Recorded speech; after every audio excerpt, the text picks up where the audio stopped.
ಶ್ರೀಗುರುಭ್ಯೋ ನಮಃ ಪರಮಗುರುಭ್ಯೋ ನಮಃ ಶ್ರೀಮದಾನಂದತೀರ್ಥ ಭಗವತ್ಪಾದಾಚಾರ್ಯ ಗುರುಭ್ಯೋ ನಮಃ ಹರಿ ಓಂ ಕಲತ್ರಂ ಕಮಲಾಯಸ್ಯ ಪುತ್ರಃ ಕಮಲಸಂಭವಃ ಶಿವಾದ್ಯಾ ಸೇವಕಾಸ್ತಸ್ಮೈ ನಮೋ ವಿಶ್ವಕುಟುಂಬಿನೇ ವಂದೇ ವಿಷ್ಣುಂ ನಮಾಮಿ ಶ್ರಿಯಮಥ ಚ ಭುವಂ ಬ್ರಹ್ಮವಾಯೂ ಚ ವಂದೇ ಗಾಯತ್ರೀಂ ಭಾರತೀಂ ತಾಮಪಿ ಗರುಡವನಂತಂ ಭಜೆ ರುದ್ರದೇವಂ ದೇವೀಂ ವಂದೇ ಸುಪರ್ಣೀಮಹಿಪತಿದಯಿತಾಂ ವಾರುಣೀಮಪ್ಯುವಾಂತಾಂ ಇಂದ್ರಾದೀನ್ ಕಾಮಮುಖ್ಯಾನ್ ಅಪಿ ಸಕಲಸುರಾನ್ ಸದ್ಗುರೂನ್ ಮದ್ಗುರೂಶ್ಚ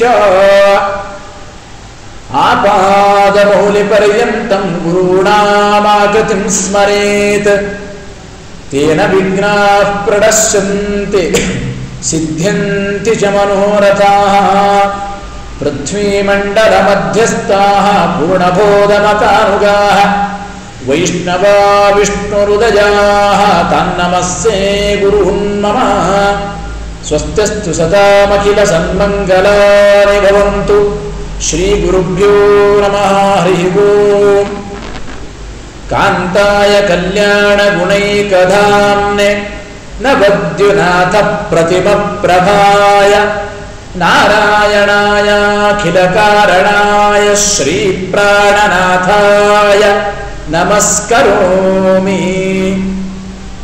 ಶ್ರೀಮತ್ ಸುಮಧ್ವಿಜಯದ ಪಾಠ 40 ಶ್ಲೋಕಗಳ ಪಾಠ ಆಗಿದೆ. ಹಿಂದಿನ ಒಂದು 10 ಶ್ಲೋಕಗಳ ಪಠನವನ್ನು ಮಾಡಿ ಮತ್ತೆ 41ನೇ ಶ್ಲೋಕದಿಂದ ಇವತ್ತಿನ ಪಾಠವನ್ನು ಮುಂದುವರಿಸೋಣ. 31ನೇ ಶ್ಲೋಕದಿಂದ 10 ಶ್ಲೋಕಗಳ ಪಾರಾಯಣವನ್ನು ನೋಡ್ರಿ. ನಿನ್ನೆ ಸಂಪೂರ್ಣ 1ನೇ ಶ್ಲೋಕದಿಂದ 40ನೇ ಶ್ಲೋಕದವರೆಗೂ ಪಾರಾಯಣ ಪಠನೆ ಆಗಿದೆ. ಈಗ ಈ ಕೊನೆಯ 10 ಶ್ಲೋಕಗಳ ಪಾರಾಯಣ ಮತ್ತೆ ನಿಧಾನವಾಗಿ ನೋಡ್ರಿ. 31ನೇ ಶ್ಲೋಕ. ಭುಕ್ತಂಚ ಜೀರ್ಣಂ ಪರಿಪಂಥಿ ದತ್ತಂ ವಿಷಂ ವಿಷಣ್ಣೋ ವಿಷಭೃದ್ಗಣೋತಃ ಪ್ರಮಾಣಕೋಟೆ ಸೈಯೇಲಯಾಗಾನ್ ನೇದಂ ಜಗಜ್ಜೀವನದೇತ್ರ ಚಿತ್ರಂ ದದ್ವಾಪುರಂ ಯೋಗಬಲಾತ್ಸ ನಿರ್ಯನ್ ಧರ್ಮಾನಿ ಬಸ್ವಾನ್ ಸಹಜಂ ದಧಾನಃ ಅದಾರಿ ಭಾವೇನ ಜಗತ್ಸು ಪೂಜ್ಯೋ ಯೋಗೀವ ನಾರಾಯಣ ಮಾಸಸಾದ ಸಮರ್ಪ್ಯ ಕೃತ್ಯಾನಿ ಕೃತೀಕೃತಾನಿ ವ್ಯಾಸಾಯ ಭೂಮ್ನೆ ಸಕೃತಾನಿ ತಾವತ ಕರಿಷ್ಯಮಾಣಾನಿ ಚ ತಸ್ಯ ಪೂಜಾಂ ಸಂಕಲ್ಪಯಾಮಾಸ ಸಶುದ್ಧ ಬುದ್ಧಿ ವಿಷ್ಣೋಪದಶ್ರಿದ್ಬಕ ಸನ್ನಿರಾಸಿ ಕ್ಷಿಪ್ತಾನ್ಯಪಕ್ಷಿ ಪ್ರಕರಸ್ಸು ಪಕ್ಷ ಸಸೋದರೋತಾದಿತರಾಜಹಂಸ ಸರಾಜಹಂಸೀಮಿವ ರಾಜಕನ್ಯಾ ಇಂದೇವರ ಶ್ರೀಜೈ ಸುಂದರಾಭಂ ಸ್ಮೇರಾನನೇಂದುಂ ದಯಿತಂ ಮುಕುಂದಂ ಸ್ವಮಾತುಲೇಯಂ ಕಮಲಾಯಥಾಕ್ಷಂ ಸ್ವಮಭ್ಯನಂದ ಸುಚಿರಾಯ ಭೀಮಃ ಮಹಾಗದಂ ಚಂಡರಣಂ ಪೃಥಿವ್ಯಾಂ ಬಾಹರ್ದ್ರಥಂ ಮಂಚುನಿರಸ್ಯ ವೀರಃ ರಾಜಾನಮತ್ಯುಜ್ವಲ ರಾಜಸೂಯಂ ಚಕಾರ ಗೋವಿಂದ ಸುರೇಂದ್ರಜಾಭ್ಯಾಂ ದುಶ್ಯಾಸನೇನ ಕುಲಿತಾಂ ಪ್ರಿಯಾಯಾಃ ಸೂಕ್ಷ್ಮಾನರಾನಾನ್ ಅಸಿತಾಂಶ್ಚ ಕೇಶಾನ್ ಜಿಗಾಂಸಯಾ ವೈರಿಜನಸ್ಯ ತೀಕ್ಷ್ಣಃ ಸಕೃಷ್ಣ ಸರ್ಪಾನಿವ ಸಂಚಿಕಾಯ ಜ್ವಾಜ್ವಲ್ಯಮಾನಸ್ಯ ವನೇ ವನೇಲಂ ದಿಧಕ್ಷತ ಪಾರ್ಥಿವ ಸಾರ್ಥಮುಗ್ರಂ ಸತ್ವಾನಿ ಪುಂಸಾಂ ಭಯದಾನಿ ನಾಶಂ ಋಗೋದರಾಗ್ನೇ ಗುರುತೇಜಸಾಪುಃ ಭೋಗಾದಿಕಾ ಭೋಗವತೋರುಣಾಕ್ಷಾತ್ ಇತಸ್ತತಸ್ತಂಚಲತೋ ಧರೇಂದ್ರೇ ಬಹೂನ್ ದ್ವಿಜಿಹ್ವಾನ್ ಮಣಿಮತ್ಪುರೋಗಾನ್ ಅಸೌ ಕಟುಂ ಕ್ರೋಧವಶಂ ಜಗಾನ ಅಥೈಷ ವೇಷಾಂತರ ಭಸ್ಮಲೀನಃ ಕ್ರಮೇಣ ವಾಯು ಪ್ರಭವಸ್ಸು ತೇಜಾ ರುದ್ಧಾಖಿಲಾಶಂ ಮುಖರಂ ಪ್ರಚಂಡಂ ಭಸ್ಮೀಚಕಾರಾಖಿಲ ಕೀಚಕೌಗಂ. ಈ ರೀತಿಯಾಗಿ 40 ಶ್ಲೋಕಗಳ ಪಾಠ ಈಗಾಗಲೇ ಆಗಿದೆ. ಮುಂದೆ 41ನೇ ಶ್ಲೋಕವನ್ನ ನೋಡ್ರಿ ಗಮನ ಕೊಟ್ಟು. ಸಕೃಷ್ಣ ವರ್ತ್ಮಾ ವಿಜಯೇನ ಯುಕ್ತೋ ಸಕೃಷ್ಣ ವರ್ತ್ಮಾ ವಿಜಯೇನ ಯುಕ್ತೋ ಮುಹುರ್ಮಹಾಹೇತಿ ಧರೋ ಪ್ರದೃಶ್ಯ ಮುಹುರ್ಮಹಾಹೇತಿ ಧರೋ ಪ್ರದೃಶ್ಯ ಭೀಷ್ಮದ್ವಿಜಾದ್ಯೈರತಿ ಭೀಷಣಾಭಂ ಭೀಷ್ಮದ್ವಿಜಾದ್ಯೈರತಿ ಭೀಷಣಾಭಂ ವಿಪಕ್ಷ ಕಕ್ಷಂ ಕ್ಷಪಯನ್ ವಿರೇಜೆ ವಿಪಕ್ಷ ಕಕ್ಷಂ ಕ್ಷಪಯನ್ ವಿರೇಜೆ. ಇನ್ನೊಂದು ಬಾರಿ ನೋಡ್ರಿ. ಸಕೃಷ್ಣ ವರ್ತ್ಮಾ ವಿಜಯೇನ ಯುಕ್ತೋ ಮುಹುರ್ಮಹಾಹೇತಿ ಧರೋ ಪ್ರದೃಶ್ಯ ಭೀಷ್ಮದ್ವಿಜಾದ್ಯೈರತಿ ಭೀಷಣಾಭಂ ವಿಪಕ್ಷ ಕಕ್ಷಂ ಕ್ಷಪಯನ್ ವಿರೇಜೆ. ನನ್ನ ಜೊತೆ ಹೇಳ್ರಿ. ಸಕೃಷ್ಣ ವರ್ತ್ಮಾ ವಿಜಯೇನ ಯುಕ್ತೋ ಮುಹುರ್ಮಹಾಹೇತಿ ಧರೋ ಪ್ರದೃಶ್ಯ ಭೀಷ್ಮದ್ವಿಜಾದ್ಯೈರತಿ ಭೀಷಣಾಭಂ ವಿಪಕ್ಷ ಕಕ್ಷಂ ಕ್ಷಪಯನ್ ವಿರೇಜೆ. ಈ ಶ್ಲೋಕದಲ್ಲಿ ನಾರಾಯಣ ಪಂಡಿತಾಚಾರ್ಯ ತಿಳಿಸ್ತಾ ಇದ್ದಾರೆ, ದೊಡ್ಡ ಶತ್ರು ಪಕ್ಷವೆಂಬ ಅರಣ್ಯವನ್ನ ಅಗ್ನಿಯಂತೆ ಭೀಮಸೇನ ದೇವರು ಸುಟ್ಟು ಭಸ್ಮ ಮಾಡ್ತಾ ಇದ್ದಾರೆ. ಕುರುಕ್ಷೇತ್ರ ಯುದ್ಧದಲ್ಲಿ ಬಹುಭಾಗವಾಗಿ ದುಷ್ಟ ಕೌರವನ ಸೈನ್ಯವನ್ನ ನಾಶ ಮಾಡಿದ್ದು ಅದು ಭೀಮಸೇನ ದೇವರು ಅಂತ ತಿಳಿಯಬೇಕು. 18 ಅಕ್ಷೋಹಿಣಿ ಸೇನಾ, ಅದರಲ್ಲಿ 11 ಅಕ್ಷೋಹಿಣಿ ಸೇನೆ ಅದು ಕೌರವರ ಸೇನೆ, ಇನ್ನು 7 ಅಕ್ಷೋಹಿಣಿ ಸೇನಾ ಅದು ಪಾಂಡವರ ಸೇನೆ. ಒಟ್ಟು 18. 11 ಅಕ್ಷೋಹಿಣಿ ಸೇನೆ ಕೌರವರ ಸೇನೆಯಲ್ಲಿ ಸುಮಾರು 7 ಅಕ್ಷೋಹಿಣಿ ಸೈನ್ಯದವರೆಗೂ ನಾಶ ಮಾಡಿದ್ದು ಭೀಮಸೇನ ದೇವರು ಮಾತ್ರ. ಭೀಮಾರ್ಜುನರದೇ ಪ್ರಧಾನ ಪಾತ್ರ. ಭೀಮಾರ್ಜುನರಲ್ಲಿ ಭೀಮಸೇನ ದೇವರು ಅತ್ಯಂತ ಪ್ರಧಾನವಾಗಿರ್ತಕ್ಕಂತಹ ದುಷ್ಟರ ಸಂಹಾರ ಕಾರ್ಯದಲ್ಲಿ ವಿಶೇಷವಾದ ಪಾತ್ರವನ್ನು ವಹಿಸಿದ ಮಹಾನುಭಾವರು. ಅದಕ್ಕಂತಾರೆ ಇಲ್ಲಿ ನಾರಾಯಣ ಪಂಡಿತಾಚಾರ್ಯರು, ಸದಾ ವಿಜಯದಿಂದ ಕೂಡಿಕೊಂಡಿರತಕ್ಕಂತಹ ವಿಜಯೇನ ಯುಕ್ತ ಅಂತ ಅಂದ್ರೆ ಯಾವಾಗಲೂ ವಿಜಯದಿಂದೇ ಕೂಡಿಕೊಂಡವರು. ಭೀಮಸೇನ ದೇವರಿಗೆ ಅಪಜಯದ ಪ್ರಶ್ನೆಯೇ ಇಲ್ಲ. ವಿಜಯೇನ ಯುಕ್ತ ಕೃಷ್ಣ ವರ್ತಮ, ಶ್ರೀಕೃಷ್ಣ ಪರಮಾತ್ಮನ ಹಾದಿಯಲ್ಲಿ ನಡೆಯತಕ್ಕಂಥವರು, ಕೃಷ್ಣ ಪರಮಾತ್ಮನಿಗೆ ಪ್ರಿಯವಾದ ಮಾರ್ಗದಲ್ಲೇ ಸಾಗತಕ್ಕಂಥ ಭೀಮಸೇನ ದೇವರು ಅರ್ಜುನನಿಂದ ಸಹಿತರಾಗಿ ಅಲ್ಲಿ ಸ್ಪಷ್ಟಪಡಿಸ್ತಾ ಇದ್ದಾರೆ. ಶ್ರೇ ಮಹಾಹೇತಿ ಧರ, ಸಂಸ್ಕೃತದಲ್ಲಿ ಹೇತಿ ಹೇತಿ ಅಂದ್ರೆ ಆಯುಧಗಳು ಅಂತ ಅರ್ಥ. ಮಹಾಹೇತಿ ಧರ ಅಂದ್ರೆ ಶ್ರೇಷ್ಠವಾದ ಆಯುಧಗಳನ್ನ ಧಾರಣೆ ಮಾಡಿದ ಅರ್ಜುನನಿಂದ ಕೂಡಿಕೊಂಡ ಸಹ ಭೀಮಸೇನ ದೇವರು ಮತ್ತೆ ಮತ್ತೆ ಭೀಷ್ಮದ್ವಿಜಾದ್ಯೈಹಿ, ಭೀಷ್ಮಾಚಾರ್ಯ, ದ್ರೋಣಾಚಾರ್ಯ, ಕೃಪಾಚಾರ್ಯ, ಅಶ್ವತ್ಥಾಮಾಚಾರ್ಯರು, ಕರ್ಣ, ದುರ್ಯೋಧನ, ದುಶ್ಯಾಸನ ಮೊದಲಾದ ಮಹಾಮಹಾ ಭಯಂಕರವಾಗಿರತಕ್ಕಂತಹ, ಅಂದ್ರೆ ಅದಕ್ಕೆ ಹೇಳ್ತಾರೆ ಭಯಂಕರವಾದ ಪಕ್ಷಿಗಳು, ಮೃಗಗಳಿಂದ ಕೂಡಿರತಕ್ಕಂತಹ ಅತಿ ಭೀಷಣಾಭಂ, ಅತ್ಯಂತ ಭಯಂಕರವಾದ ಸಾಮರ್ಥ್ಯವುಳ್ಳ ಭೀಷ್ಮರೇ ಮೊದಲಾದ ಭಯಂಕರ ಪಕ್ಷಿ ಮೃಗಗಳಿಂದ ಕೂಡಿರತಕ್ಕಂಥ ವಿಪಕ್ಷ ಕಕ್ಷ, ಶತ್ರುಗಳೆಂಬ ದೊಡ್ಡ ಅರಣ್ಯವನ್ನ ಕ್ಷಪಯನ್ ಅಂದ್ರೆ ನಾಶ ಮಾಡುತ್ತಾ, ಬೆಂಕಿಯಂತೆ ಆ ಶತ್ರುಗಳ ಪಕ್ಷವೆಂಬ ಅರಣ್ಯವನ್ನ ನಾಶ ಮಾಡುತ್ತಾ ಅಗ್ನಿಯಂತೆ ಶೋಭಾಯಮಾನರಾಗುತ್ತಾ ಇದ್ದಾರೆ ಭೀಮಸೇನ ದೇವರು. ವಿರೇಜೆ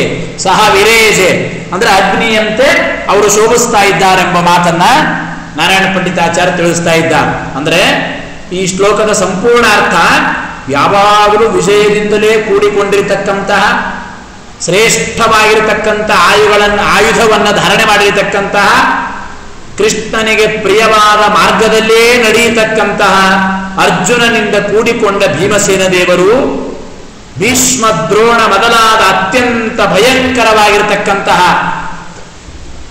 ಶತ್ರು ಪಕ್ಷಗಳೆಂಬ ದೊಡ್ಡ ಅರಣ್ಯವನ್ನ ಸುಡುತ್ತಾ ಅಗ್ನಿಯಂತೆ ಶೋಭಿಸ್ತಾ ಇದ್ದಾರೆಂಬ ಮಾತನ್ನ ಈ ಶ್ಲೋಕದಲ್ಲಿ ನಾರಾಯಣ ಪಂಡಿತಾಚಾರ್ಯರು ಸ್ಪಷ್ಟಪಡಿಸ್ತಾ ಇದ್ದಾರೆ. ಶ್ಲೋಕ ನೋಡ್ರಿ. ಸಕೃಷ್ಣ ವರ್ತ್ಮಾ ವಿಜಯೇನ ಯುಕ್ತೋ ಮುಹುರ್ಮಹಾಹೇತಿಧರೋ ಪ್ರದೃಶ್ಯ ಭೀಷ್ಮದ್ವಿಜಾತಿರತಿ ಭೀಷಣಾಭಂ ವಿಪಕ್ಷ ಕಕ್ಷಂ ಕ್ಷಪಯನ್ ವಿರೇಜೆ ನಮ್ಮ ಮಾತನ್ನ ತಿಳಿಸ್ತಾ ಇದ್ದ. ಅನಂತರ ಭೀಮಸೇನ ದೇವರ ಪರಾಕ್ರಮದ ವೈಭವವನ್ನೇ ಇನ್ನೊಂದು ಶ್ಲೋಕದಿಂದ ಕೊನೆಗೆ ಹೇಳ್ತಾ ಎಲ್ಲ ದುಷ್ಟ ದುರ್ಯೋಧನಾದಿಗಳ ಸಂಹಾರ ಮಾಡಿ ಅದ್ಭುತವಾಗಿರತಕ್ಕಂಥ ರಾಜ್ಯ ಸಂಪತ್ತಿನಿಂದ ಭೀಮಸೇನ ದೇವರು ಶೋಭಿಸ್ತಾ ಇದ್ದಾರೆಂಬ ಮಾತನ್ನ ತಿಳಿಸ್ತಾ ಇದ್ದಾರೆ ಈ ಶ್ಲೋಕದಲ್ಲಿ. 42ನೇ ಶ್ಲೋಕ. ತರಸ್ವಿನ ಪ್ರೋಚ್ಚಲಿತಾನಧೀರಾನ್ ತರಸ್ವಿನ ಪ್ರೋಚ್ಚಲಿತಾನಧೀರಾನ್ ತರಸ್ವಿನ ಪ್ರೋಚ್ಚಲಿತಾನಧೀರಾನ್ ತರಸ್ವಿನ ಪ್ರೋಚ್ಚಲಿತಾನಧೀರಾನ್ ನಿರ್ದಗ್ಧ ಪಕ್ಷಾನ್ ಅತಿ ತೀಕ್ಷ್ಣ ಕೋಪಾನ್ ನಿರ್ದಗ್ಧ ಪಕ್ಷಾನ್ ಅತಿ ತೀಕ್ಷ್ಣ ಕೋಪಾನ್ ತರಸ್ವಿನ ಪ್ರೋಚ್ಚಲಿತಾನಧೀರಾನ್ ತರಸ್ವಿನ ಪ್ರೋಚ್ಚಲಿತಾನಧೀರಾನ್ ಚಲಿತಾನಧೀರಾನ್ ನಿರ್ದಗ್ಧ ಪಕ್ಷಾನ್ ಅತಿ ತೀಕ್ಷ್ಣ ಕೋಪಾನ್ ಅತಿ ತೀಕ್ಷ್ಣ ಕೋಪಾನ್ ಸಧರ್ತರಾಷ್ಟ್ರಾನ್ ಬಹುಹೇತಿ ಲೀಲೋ ತರಾಷ್ಟ್ರಾನ್ ಬಹುಹೇತಿ ಲೀಲೋ ವಿನಾಶ್ಯ ವಿಶ್ವಾನ್ ಪರಯಾಶ್ರಿಯಾಭಾತ್ ಪರಯಾಶ್ರಿಯಾಭಾತ್. ನೋಡಿ ಇನ್ನೊಂಬರಿ. ತರಸ್ವಿನ ಪ್ರೋಚ್ಚಲಿತಾನಧೀರಾನ್ ತರಸ್ವಿನ ಪ್ರೋಚ್ಚಲಿತಾನಧೀರಾನ್ ನಿರ್ದಗ್ಧ ಪಕ್ಷಾನ್ ಅತಿ ತೀಕ್ಷ್ಣ ಕೋಪಾನ್ ನಿರ್ದಗ್ಧ ಪಕ್ಷಾನ್ ಅತಿ ತೀಕ್ಷ್ಣ ಕೋಪಾನ್ ಸಧಾರ್ಥ ರಾಷ್ಟ್ರಾನ್ ಬಹುಹೇತಿ ಲೀಲೋ ಸದಾರಾಷ್ಟ್ರಾನ್ ಬಹುಹೇತಿ ಲೀಲೋ ವಿನಾಶ್ಯ ವಿಶ್ವಾನ್ ಪರಯಾಶ್ರಿಯಾಭಾತ್ ವಿನಾಶ್ಯ ವಿಶ್ವಾನ್ ಪರಯಾಶ್ರಿಯಾಭಾತ್ ಅಂತ ಹೇಳ್ತಾ ಇದ್ದಾರೆ ನೋಡ್ರಿ. ಎಷ್ಟು ಅದ್ಭುತವಾಗಿ ತರಸ್ವಿನಃ ಪ್ರೋಚ್ಚಲಿತ ವಿಶೇಷವಾಗಿ ಹೇಳ್ತಾ ಇದ್ದಾರೆ ಅಲ್ಲಿ. ಅಂದ್ರೆ ಯಾವ ರೀತಿಯಾದ ಶತ್ರುಗಳನ್ನು ಸಂಹಾರ ಮಾಡಿ ಭೀಮಸೇನ ದೇವರು ರಾಜ್ಯ ಸಂಪತ್ತಿನಿಂದ ಶೋಭಿಸಿದರು ಆ ಕೌರವರಿಗೆ ಎಲ್ಲ ವಿಶೇಷಣ ಕೊಡ್ತಾ ಇದ್ದ. ಅಧೀರ ಅಂದ್ರೆ ಎದೆಗುಂದಿ ಬಿಟ್ಟಿದ್ರು. ಎಲ್ಲ ಶತ್ರು ಪಕ್ಷದ ಸಂಹಾರ ಆಗುತ್ತಾ ಇದೆ. ದುರ್ಯೋಧನಾದಿಗಳಿಗೆ ತಮ್ಮವರ ಸಂಹಾರದಿಂದ ಎದೆಗುಂದಿದೆ, ಒದ್ದಾಡ್ತಾ ಇದ್ದಾರೆ ಎಲ್ಲರೂ ಕೂಡ. ಬಗೆ ಬಗೆಯ ಆಯುಧಗಳಿಂದ ವಿಹಾರ ಮಾಡತಕ್ಕಂಥ ಭೀಮಸೇನ ದೇವರು ಅಂತ ಹೇಳ್ತಾ ಅಲ್ಲಿ. ಬಹುಹೇತಿ ಲೀಲಃ, ಹೇತಿ ಅಂದ್ರೆ ಆಯುಧ ಅಂತ ಹಿಂದಿನ ಶ್ಲೋಕದಲ್ಲಿ ಹೇಳಿದೆ. ಬಹುಹೇತಿ ಲೀಲಃ ಸಹ, ಅನೇಕ ಬಗೆಯಾದ ಆಯುಧಗಳಿಂದ ಆಟ ಆಡುವ ಸಹ ಆ ಭೀಮಸೇನ ದೇವರು. ಅದಕ್ಕಂತಾರೆ ತರಸ್ವಿನಃ, ಅತ್ಯಂತ ಬಲಿಷ್ಠರಾದ, ಅಧೀರಾನ್ ಎದೆಗುಂದಿದ ಅಲ್ಲಿ ತಿಳಿಸುವಾಗ. ಪ್ರೋಚ್ಚಲಿತಾನ್ ಅಂದ್ರೆ ಎಲ್ಲದರಿಂದಲೂ ಕೂಡ ಕಳೆದುಕೊಳ್ಳತಕ್ಕಂತಹ ನಿರ್ದಗ್ಧ ಪಕ್ಷ ಅಂತ ಅಂದ್ರೆ ನಾಶ ಮಾಡಿಕೊಳ್ಳಲ್ಪಟ್ಟ ತಮ್ಮ ಪಕ್ಷವುಳ್ಳ, ತಮ್ಮ ಪಕ್ಷ ಎಲ್ಲ ನಾಶವಾಗುತ್ತಾ ಇದೆ, ಸುಟ್ಟು ಹೋಗುತ್ತಾ ಇದೆ. ನಿರ್ದಗ್ಧ ಪಕ್ಷ ಅತಿ ತೀಕ್ಷ್ಣ ಕೋಪಾನ್, ಅತ್ಯಂತ ತೀಕ್ಷ್ಣವಾದ ಭಯಂಕರವಾದ ಕೋಪಿಷ್ಠರಾದ ಶೂರರಾಗಿರತಕ್ಕಂತಹ ಧಾರ್ತರಾಷ್ಟ್ರಾನ್, ದುರ್ಯೋಧನಾದಿ ಎಲ್ಲ ಕೌರವ ಧೃತರಾಷ್ಟ್ರನ ಮಕ್ಕಳಿಗೆ ಧಾರ್ತರಾಷ್ಟ್ರರು ಅಂತ ಕರೀತಾರೆ. ಆ ದುರ್ಯೋಧನಾದಿ ಎಲ್ಲ ಶತ್ರುಗಳನ್ನು ವಿನಾಶ, ವಿಶ್ವಾನ್ ಧಾರ್ತರಾಷ್ಟ್ರಾನ್ ವಿನಾಶ, ಎಲ್ಲ ಧೃತರಾಷ್ಟ್ರನ ಮಕ್ಕಳಾದ 100 ಜನ ಕೌರವರ ಸಂಹಾರ ಮಾಡಿ ಪರಯಾಶ್ರಯ, ಶ್ರೇಷ್ಠವಾದ ಹಿರಿದಾದ ರಾಜ್ಯ ಸಂಪತ್ತಿನಿಂದ, ವಿಶಿಷ್ಟವಾಗಿರತಕ್ಕಂತಹ ರಾಜ್ಯವೆಂಬ ಸಂಪತ್ತಿನಿಂದ ಅಭಾತ್ ಸಹ, ಅಭಾತ್ ಅಂದ್ರೆ ಆ ಭೀಮಸೇನ ದೇವರು ಶೋಭಾಯಮಾನರಾಗಿದ್ದಾರೆ, ಶೋಭಿಸ್ತಾ ಇದ್ದಾರೆ, ಪ್ರಕಾಶಮಾನರಾಗಿದ್ದಾರೆ ಎಂಬ ಮಾತನ್ನು ಸ್ಪಷ್ಟಪಡಿಸ್ತಾ ಇದ್ದಾರೆ. ಅಂದ್ರೆ ಈ ಶ್ಲೋಕಾರ್ಥ ಅನೇಕ ಬಗೆಯ ಆಯುಧಗಳಿಂದಲೇ ಅನಾಯಾಸೇನ ಆಟ ಆಡತಕ್ಕಂಥ ವಿಹಾರ ಮಾಡತಕ್ಕಂತಹ ಭೀಮಸೇನ ದೇವರು ಬಲಿಷ್ಠರಾದ ಧೈರ್ಯವನ್ನ ಕಳೆದುಕೊಂಡ ಎದೆಗುಂದಿದ ಭೀಷ್ಮ ದ್ರೋಣಾದಿ ತಮ್ಮ ಎಲ್ಲ ಪರಾಕ್ರಮಿಗಳನ್ನು ಕಳೆದುಕೊಂಡ ಬಹಳ ಕೋಪಿಷ್ಠರಾದ ಶೂರರಾದ ಎಲ್ಲ ದುರ್ಯೋಧನಾದಿ ದುಷ್ಟ ಕೌರವರನ್ನ ವಿನಾಶ ಭೀಮಸೇನ ದೇವರು ಸಂಹಾರ ಮಾಡಿ ಹೆಚ್ಚಿನ ಶ್ರೇಷ್ಠವಾದ ರಾಜ್ಯ ಸಂಪತ್ತಿನಿಂದ ಭೀಮಸೇನ ದೇವರು ಶೋಭಿಸ್ತಾ ಇದ್ದಾರೆಂಬ ಮಾತನ್ನ ಈ ಶ್ಲೋಕದಲ್ಲಿ ಹೇಳ್ತಾ ಇದ್ದಾರೆ. ಶ್ಲೋಕ ನೋಡ್ರಿ. ತರಸ್ವಿನ ಪ್ರೋಚ್ಚಲಿತಾನ ಧೀರಾನ್ ನಿರ್ದಗ್ಧ ಪಕ್ಷಾನ್ ಅತಿ ತೀಕ್ಷ್ಣ ಕೋಪಾನ್ ಸಧರ್ತ ರಾಷ್ಟ್ರಾನ್ ಬಹುಹೇತಿ ಲೀಲೋ ವಿನಾಶ್ಯ ವಿಶ್ವಾನ್ ಪರಯಾಶ್ರಿಯಾಭಾತ್. ಏನಾದರೂ ಪ್ರಶ್ನೆಗಳಿದ್ರೆ ಅವಶ್ಯವಾಗಿ ಕೇಳಬಹುದು. ಮುಂದೆ ಭೀಮಸೇನ ದೇವರ ವೈಭವ, ಯಾವ ರೀತಿ ಭೀಮಸೇನ ದೇವರು ಕಂಗೊಳಿಸ್ತಾ ಇದ್ದ, ಯಾವ ರೀತಿ ಶೋಭಿಸ್ತಾ ಇದ್ದ, ಅದ್ಭುತವಾಗಿ 3 ದೃಷ್ಟಾಂತಗಳನ್ನು ಕೊಟ್ಟು ಭೀಮಸೇನ ದೇವರನ್ನು ವರ್ಣನೆ ಮಾಡ್ತಾರೆ. ಈ ಮುಂದಿನ 43ನೇ ಶ್ಲೋಕದಲ್ಲಿ ನಾರಾಯಣ ಪಂಡಿತಾಚಾರ್ಯರು ನೋಡ್ರಿ. ಕೃಷ್ಣಂಗ್ರಿ ಪಂಕೇರುಹ ಭೃಂಗರಾಜ ಪಂಕೇರುಹ ಭೃಂಗರಾಜ ಕೃಷ್ಣ ಮುಖಾಂಬೋರುಹ ಹಂಸರಾಜ ಮುಖಾಂಬೋರುಹ ಹಂಸರಾಜ ಪ್ರಜಾ ಸರೋಜಾವಲಿರಶ್ಮಿರಾಜ ಸಸೋದರೋ ರಾಜತ ವೀರ ರಾಜ. ಇನ್ನೊಂದು ಬಾರಿ ಹೇಳ್ರಿ. ಕೃಷ್ಣಂಗ್ರಿ ಪಂಕೇರುಹ ಭೃಂಗರಾಜ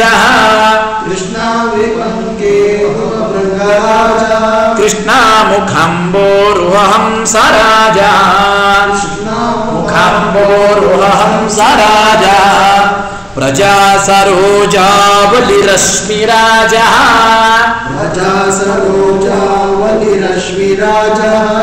ಸಸೋದರೋ ರಾಜತ ವೀರ ರಾಜ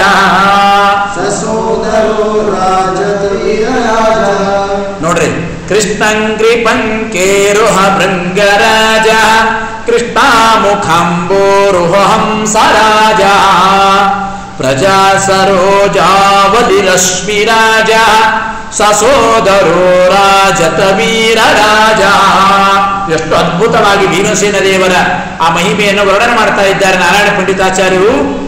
ಒಬ್ಬೊಬ್ಬರಿಗೆ ಒಂದೊಂದು ರೀತಿ ರಾಜರಾಗಿದ್ದಾರೆ ಅಂತ ವರ್ಣನೆ ಮಾಡ್ತಾರೆ. ಹೇಗೆ ಅಂದ್ರೆ ಕೃಷ್ಣಂಗ್ರಿ ಪಂಕೇರುಹ ಭೃಂಗರಾಜ, ಕೃಷ್ಣ ಪರಮಾತ್ಮನ ಪಾದ ಕಮಲಗಳೆಂಬ ಶ್ರೇಷ್ಠ ಪಾದ ಕಮಲಗಳಲ್ಲಿ ದುಂಬಿಯಂತೆ ಇರತಕ್ಕಂಥವು, ಅಂದ್ರೆ ಮಧುಶ್ರೇಷ್ಠ ಅಂತ ಅರ್ಥ. ಹೇಗಿದ್ದಾರೆ ಅಂದ್ರೆ ಕೃಷ್ಣಂಗ್ರಿ ಪಂಕೇರುಹ ಅಂದ್ರೇನು? ಕೃಷ್ಣ ಪರಮಾತ್ಮನ ಪಾದ ಕಮಲಗಳು. ಆ ಪಾದ ಕಮಲಗಳಲ್ಲಿ ಪಂಕೇರುಹ ಭೃಂಗರಾಜ, ಕೃಷ್ಣಂಗ್ರಿ ಪಂಕೇರುಹ ಭೃಂಗರಾಜ, ಕೃಷ್ಣ ಪರಮಾತ್ಮನ ಪಾದ ಕಮಲಗಳಲ್ಲಿ ಶ್ರೇಷ್ಠ ದುಂಬಿ ಎಂಬ ರಾಜ. ಅಂದ್ರೆ ಒಳ್ಳೆ ಸುಗಂಧಯುಕ್ತವಾದ ರಸಪೂರಿತವಾದ ಪುಷ್ಪದಲ್ಲಿ ಯಾವ ರೀತಿ ದುಂಬಿ ಅದರ ರಸಾಸ್ವಾದವನ್ನು ಮಾಡಬೇಕೋ ಹಾಗೆ ಕೃಷ್ಣ ಪರಮಾತ್ಮನ ಪಾದದಲ್ಲೇ ಆಸಕ್ತರಾದವರು ಕೃಷ್ಣ ಪರಮಾತ್ಮನ ಪಾದದಲ್ಲಿರುವ ದುಂಬಿಗಳು ಅಂತ ಅರ್ಥ. ಭೀಮಸೇನ ದೇವರನ್ನು ವರ್ಣನೆ ಮಾಡ್ತಾರೆ.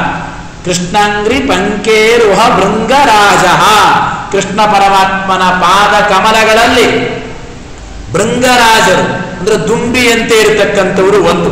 ಎರಡನೇದಾಗಿ ಕೃಷ್ಣ ಮುಖಾಂಬೋರುಹ ಹಂಸರಾಜ, ಅದು ತಿಳಿಸ್ತಾರೆ. ದ್ರೌಪದಿ ದೇವಿಯರೆಂಬ ಮುಖಕಮಲ, ದ್ರೌಪದಿ ದೇವಿಯರೆಂಬ ಮುಖಕಮಲಕ್ಕೆ ರಾಜಹಂಸದಂತೆ ಇರತಕ್ಕಂಥವರು. ಕೃಷ್ಣ ಪರಮಾತ್ಮನ ಪಾದ ಕಮಲ ಅಲ್ಲಿ ಭೃಂಗದಂತೆ ಅಂದ್ರೆ ದುಂಬಿಯಂತೆ ಇರತಕ್ಕಂಥವ್ರು. ಈಗ ದ್ರೌಪದಿ ದೇವಿಯರ ಕೃಷ್ಣ ಅಂದ್ರೆ ದ್ರೌಪದಿ ದೇವಿಯರ, ದ್ರೌಪದಿ ದೇವಿಯರ ಮುಖಕಮಲ, ಹೆಂಡತಿಯ ಮುಖಕಮಲಕ್ಕೆ ಒಳ್ಳೆ ರಾಜಹಂಸ ಪಕ್ಷಿಯಂತೆ ಇರತಕ್ಕಂಥವ್ರು. ಅಲ್ಲಿ ರಾಜಹಂಸ ಪಕ್ಷಿ, ದ್ರೌಪದಿ ದೇವಿಯರ ಮುಖಕಮಲಕ್ಕೆ ರಾಜಹಂಸ ಪಕ್ಷಿಯಂತೆ ಇರತಕ್ಕಂಥವರು. ಮೂರನೇದಾಗಿ ಪ್ರಜಾ ಸರೋಜಾವಲಿ ರಶ್ಮಿ ರಾಜ, ಇನ್ನೊಂದು ರಾಜ ಸೂರ್ಯ ಅಂತ ಅರ್ಥ. ಯಾವುದಕ್ಕೆ ಸೂರ್ಯನಂತೆ ಇದ್ದಾರೆ? ಶ್ರೇಷ್ಠ ಪ್ರಜೆಗಳೆಂಬ, ಅದಕ್ಕೆ ಹೇಳ್ತಾ ಇದ್ದಾರೆ ಶ್ರೇಷ್ಠ ಪ್ರಜೆಗಳೆಂಬ ಕಮಲಗಳ ಸಮೂಹಕ್ಕೆ. ಪ್ರಜಾ ಸರೋಜಾವಲಿ, ಪ್ರಜೆಗಳೆಂಬ ಶ್ರೇಷ್ಠ ಆ ಕಮಲಗಳಿಗೆ ಕಾಂತಿಯಿಂದ ಕೂಡಿರತಕ್ಕಂಥ ಸೂರ್ಯನಂತೆ ಇರತಕ್ಕಂಥವರು ಸಸೋದರ, ಅಣ್ಣ ತಮ್ಮಂದಿರಿಂದ ಸಹಿತರಾದ ವೀರರಾಜ, ಪರಾಕ್ರಮಿ ಶ್ರೇಷ್ಠರಾದ ಭೀಮಸೇನ ದೇವರು ಅರಾಜಕ ಶೋಭಿಸ್ತಾ ಇದ್ದಾರೆಂಬ ಮಾತನ್ನು ತಿಳಿಸ್ತಾ ಇದ್ದಾರೆ. ಗೊತ್ತಾಯ್ತಲ್ಲ? ಮೂರಕ್ಕೆ ಮೂರರಂತೆ, ಕೃಷ್ಣ ಪರಮಾತ್ಮನ ಪಾದ ಕಮಲಗಳಲ್ಲಿ ದುಂಬಿಯಂತೆ, ದ್ರೌಪದಿ ದೇವಿಯರ ಮುಖ ಕಮಲಕ್ಕೆ ಹಂಸರಾಜ ಪಕ್ಷಿಯಂತೆ, ಎಲ್ಲ ಸಜ್ಜನರೆಂಬ ಪ್ರಜೆಗಳೆಂಬ ಕಮಲಗಳ ಸಮೂಹಕ್ಕೆ ಸೂರ್ಯನಂತೆ. ಕಮಲಗಳ ಅರಳಬೇಕಾದ್ರೆ ಸೂರ್ಯ ಬೇಕಲ್ಲ, ಆ ಪ್ರಜೆಗಳಿಗೆಲ್ಲ ಸಂತೋಷವನ್ನು ಉಂಟು ಮಾಡತಕ್ಕಂಥವರು ಅಂತ ಅರ್ಥ.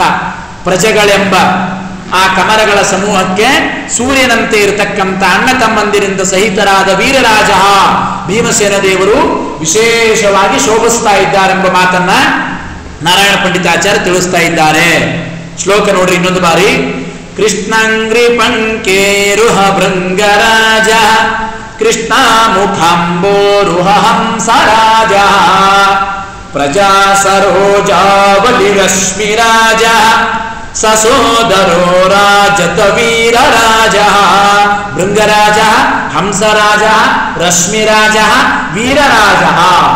ವೀರರಾಜ ಭೀಮ, ಭೀಮಸೇನ ದೇವರು ಭೃಂಗರಾಜರಾಗಿ ಕೃಷ್ಣನ ಪಾದ ಕಮಲಗಳಿಗೆ, ಹಂಸರಾಜರಾಗಿ ದ್ರೌಪದಿ ದೇವಿಯರ ಮುಖ ಕಮಲಕ್ಕೆ, ರಶ್ಮಿರಾಜರಾಗಿ ಅಂದ್ರೆ ಸೂರ್ಯನಾಗಿ ಪ್ರಜೆಗಳೆಂಬ ಆ ಕಮಲಗಳ ಸಮೂಹಕ್ಕೆ ಎಂಬ ಮಾತನ್ನ ಬಹಳ ಅದ್ಭುತವಾಗಿ ತಿಳಿಸ್ತಾ ಇದ್ದ. ಇನ್ನು ಕೊನೆಯದಾಗಿ ಭೀಮಸೇನ ದೇವರ ಅವತಾರ ಸಮಾಪ್ತಿಯನ್ನ ಇಲ್ಲಿ ಮಾಡ್ತಾ ಇದ್ದ. ಭೀಮಸೇನ ದೇವರ ಮಹಿಮೆಯನ್ನು ಹೇಳೋದು ಈ 44ನೇ ಶ್ಲೋಕಕ್ಕೆ ಮುಗಿಸ್ತಾ ಇದ್ದ. ಮುಂದೆ ಆಚಾರ್ಯರ ಅವತಾರಕ್ಕೆ ನಿಮಿತ್ತವನ್ನ ಹೇಳ್ತಾರೆ. 44ನೇ ಶ್ಲೋಕ ನೋಡ್ರಿ. ಏನು ಮಾಡಿ ಭೀಮಸೇನ ದೇವರು ಅವರು ಮೂಲ ರೂಪವನ್ನು ಸೇರಿಕೊಂಡರು, ಪರಂಧಾಮಕ್ಕೆ ಹೋಗಿದ್ದಾರೆಂಬ ಮಾತನ್ನು ತಿಳಿಸ್ತಾ ಇದ್ದ. ಯಾವ ಕಾರ್ಯಗಳನ್ನ ಮಾಡಿ ಭೀಮಸೇನ ದೇವರು ತಾವು ಮೂಲ ರೂಪವನ್ನು ಸೇರಿಕೊಂಡಿದ್ದಾರೆಂಬ ಮಾತನ್ನ ಕೊನೆಯದಾಗಿ ನಾರಾಯಣ ಪಂಡಿತಾಚಾರ್ಯ ಈ 44ನೇ ಶ್ಲೋಕದಲ್ಲಿ ತಿಳಿಸ್ತಾ ಇದ್ದಾರೆ. ಶ್ಲೋಕ ಹೇಳಬೇಕು. ಪೌತ್ರೇ ಪವಿತ್ರ ಖ್ವಯಜಾಮಿ ಪೌತ್ರೇ ಪೌತ್ರೇ ಪವಿತ್ರ ಖ್ವಯಜಾಮಿ ಪೌತ್ರೇ ಧರಾಂ ನಿಧಾಯ ಅಸುರಧೀಷು ತಾಪಂ ನಿಧಾಯ ಅಸುರಧೀಷು ತಾಪಂ ಕೀರ್ತಿಂ ತ್ರಿಲೋಕ್ಯಾಂ ಹೃದಯೇ ಮುಕುಂದಂ ಕೀರ್ತಿಂ ತ್ರಿಲೋಕ್ಯಾಂ ಹೃದಯೇ ಮುಕುಂದಂ ಭೇಜೆ ಪದಂ ಸ್ವಂ ಸಹಜೈ ಸಭೀಮಃ. ಭೇಜೆ ಪದಂ ಸ್ವಂ ಸಹಜೈ ಸಭೀಮಃ. ಇನ್ನೊಂದು ಬಾರು. ಪೌತ್ರೇ ಪವಿತ್ರ ಖ್ವಯಜಾಮಿ ಪೌತ್ರೇ ಪೌತ್ರೇ ಪವಿತ್ರ ಖ್ವಯಜಾಮಿ ಪೌತ್ರೇ ಧರಾಂ ನಿಧಾಯ ಸುರಧೀಷು ತಾಪಂ ನಿಧಾಯ ಸುರಧೀಷು ತಾಪಂ ಕೀರ್ತಿಂ ತ್ರಿಲೋಕ್ಯಾಂ ಹೃದಯೇ ಮುಕುಂದಂ ಕೀರ್ತಿಂ ತ್ರಿಲೋಕ್ಯಾಂ ಹೃದಯೇ ಮುಕುಂದಂ ಭೇಜೆ ಪದಂ ಸ್ವಂ ಸಹಜೈ ಸಭೀಮಃ ಭೇಜೆ ಪದಂ ಸ್ವಂ ಸಹಜೈ ಸಭೀಮಃ. ಗೊತ್ತಾಯ್ತಾ?